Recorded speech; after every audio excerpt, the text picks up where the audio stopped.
আল্লাহ পাক তার প্রতি রহম করুন যে আমার এই কথাগুলোকে অন্যের কাছে পৌঁছে দেবে। নবীজির ভাষণ। এরপর নবীজি বলছেন, জেনে রাখো নিশ্চয়ই তোমাদের পরস্পরের, মুসলিমদের পরস্পরের সম্পদ, পরস্পরের রক্ত, পরস্পরের এই যে জান মাল ইজ্জত, এগুলো একে অপরের জন্য হারাম। মুসলিমদের পরস্পরের রক্ত, পরস্পরের ইজ্জত সম্মান একে অপরের জন্য হারাম। এর হানি করা একে অপরের জন্য হারাম। ঠিক যেমন আজকের এই দিন হারাম, এই শহর হারাম, এই মাসও হারাম। নবী করিম সাল্লাল্লাহু আলাইহি ওয়াসাল্লাম বলছিলেন, জেনে রাখো তিনটা বিষয়ে যেন তোমাদের অন্তর কখনো খেয়ানত না করে। তিনটা বিষয়ে তোমাদের অন্তর যেন কখনো খেয়ানত না করে। এক, তোমরা যে কাজটাই করবা শুধু আল্লাহ পাকের সন্তুষ্টির জন্য করবে। তোমরা যে কাজই করবে শুধু আল্লাহর সন্তুষ্টির জন্য করবে। তোমাদের শাসক বর্গের কল্যাণ কামনা করবে। তোমাদের শাসক বর্গের কল্যাণ কামনা করবে।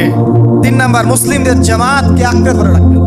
মুসলিমদের ইউনাইটেড কমিউনিটিকে আঁকড়ে ধরে থাকবে। এই তিনটা বিষয় পালনের ক্ষেত্রে তোমাদের অন্তর যেন খেয়ানত না করে।